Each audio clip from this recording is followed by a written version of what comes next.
name is Brianne Beebe and welcome to my channel. For today's teacher chat, I'm talking about what no one else seems to be talking about, and that's teacher burnout. I'm sharing my personal experience of the year that I suffered with teacher burnout and how I was able to recover.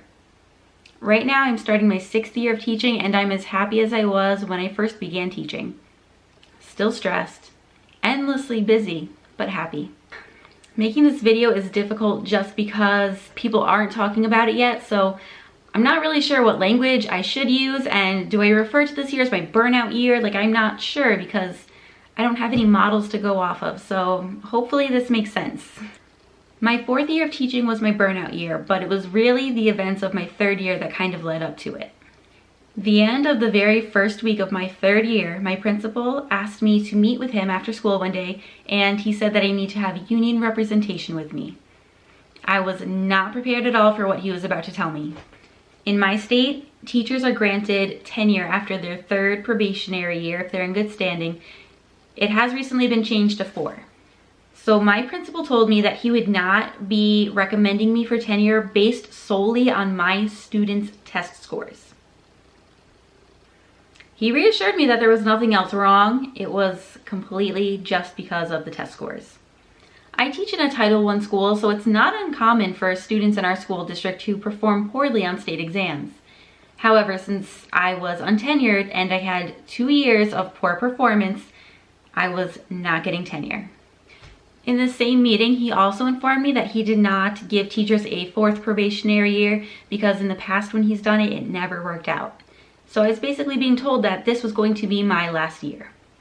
So personally, at that point, I was very frustrated that he waited until my 3rd year of teaching had begun before telling me that. Had he told me at the end of my 2nd year of teaching, I would have at least had the opportunity to seek employment elsewhere. Despite this dark cloud that hung over my head for the 3rd year, I was fairly happy.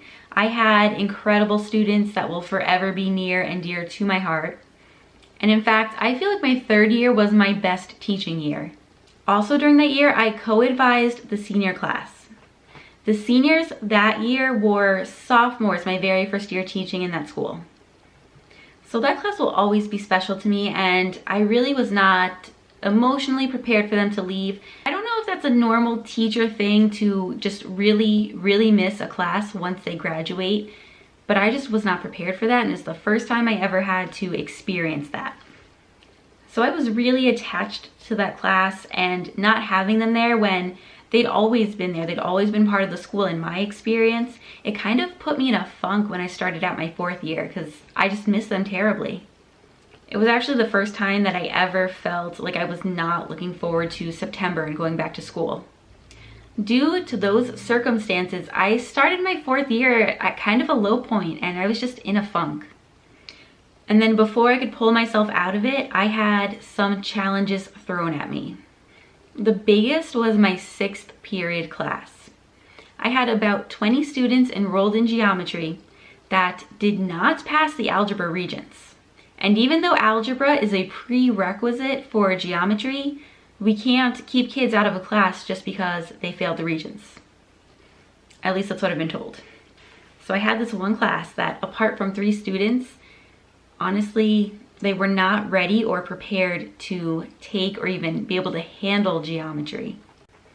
These students were very weak, they did not want to be there, and they had that fresh sting of failure.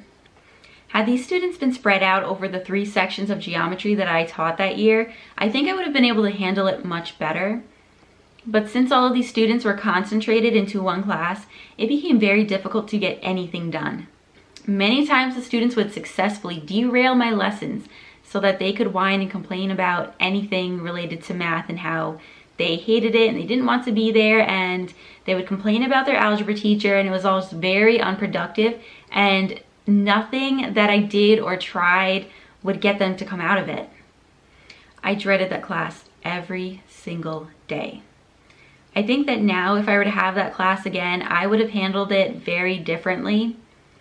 But since I was already at a low point, it really just made things so much worse. In addition to this one class, I had the study hall from hell. Study hall is not something that a teacher should ever have to complain about. I had 31 students and 24 desks. My classroom was packed every single day, and the library was closed. And you know how you can have that one group of students that are just the troublemakers that you have to keep them separated from each other? The best tactic is usually to put them each in a corner. I had 6 to 7 of those students each day, and still only 4 corners. I tried to have students removed or just switched from my study hall to another study hall just to help the environment, but guidance said I was the only high school study hall operating that period. So I was stuck with these students. In our school, we try to make study hall a quiet time for students to do work. We don't want them on their phones or listening to music. We basically want it run like how a study hall should be run. However, with the makeup of students that I had, it was not going to happen. One day, my principal walked in during my study hall to do an observation. And now he wasn't trying to observe me running a study hall. He was trying to observe a class, but he had my schedule incorrect. So later that day, I got an email from my principal saying that I was not following study hall protocol because students were not sitting at their desks and working.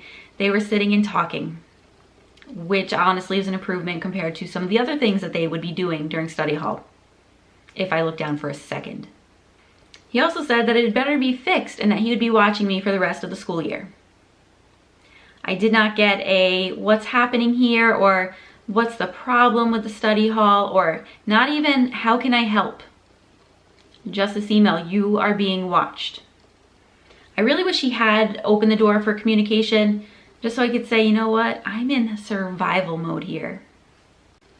Overall, throughout that year, I felt like I was drowning in work. I would get to school early and work. Then we'd have school begin and I was working from the beginning to the end. Then I would stay after school and offer extra help to students. Then I would come home and continue working, basically until I went to bed at night. All I did was work. I felt like I was drowning. The worst part was I was doing all this work and I never once felt like I was getting ahead. These were not the only issues that I really faced that year, but these are the ones that really just stood out to me. I went all year like this and I was absolutely miserable. I had no enthusiasm, and for the first time, I did not want to go to work. For the first time, I one day just had a little sniffle and said, you know what? I'm calling in sick. And I'm not one to ever call out of work. I mean, even when I was working a crap retail job at 16, I still would never call out unless it was an actual emergency. But I did this one time because I just could not take it. Somewhat normal for people to start feeling Sunday night that they are dreading the impending Monday and that they don't want to go to work and everything like that. These feelings for me would start Saturday morning. I would enjoy my Friday night, and sometimes I was working Friday night, but just happy that the next day I would not be going to work. But once Saturday hit, all my thoughts were Mondays and 2 days. By the December, January time of year, I was already beginning to give serious thought to what I could do to earn a living that wasn't teaching. I had become convinced that I was not meant for this. I had become convinced that I was not good enough. I had become convinced that I was about to become another statistic of teachers that leave within the first 5 years of teaching. I was convinced that teaching was not for me at all. I wish I could say that there was some magic cure-all that I used to pull myself out of the hole that I was in, but that's not how it happened. Things started to change for me in May that year. I realized that the year was ending. And in September, I would get a whole new group of students and I would be able to start fresh with them. Naturally in May, my teacher brain starts thinking about things that I can do differently and better for the next year. When this kicked in during my burnout year, it was like someone turned on the light. I was excited to try new things, and that was when I realized I was still excited to teach. I started doing some things differently then. I started putting effort into my appearance. I started picking out dressier outfits.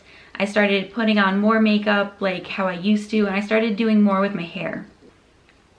I'd gotten very lax that year, and I usually just like to make sure I look nice and professional. I also got contacts. That was the first year that I'd worn glasses full time, and that allowed me to hide behind my glasses and not wear makeup as much. This may seem like a small thing, and I'm not saying that if you wear makeup you're gonna stop your burnout, but I'm just saying when you look good, you generally feel good.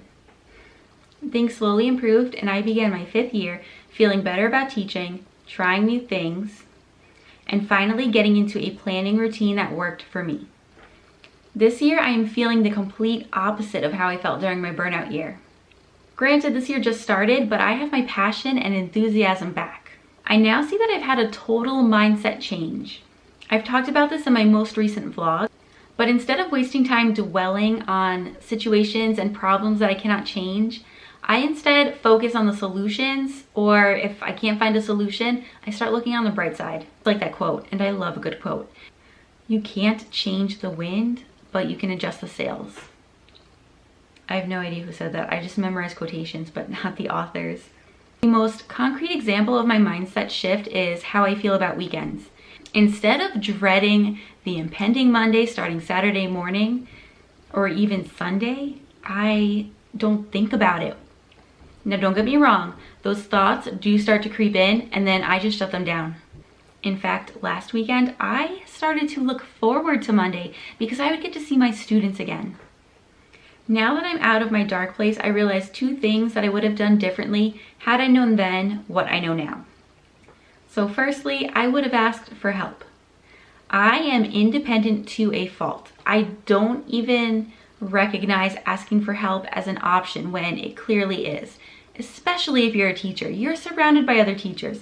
Most teachers have gone into this profession to help others.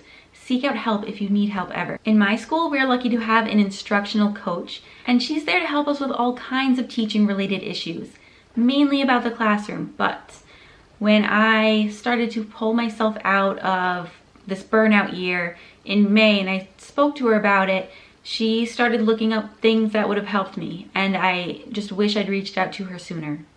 The second thing that I would have done is read Angela Watson's book, Unshakable.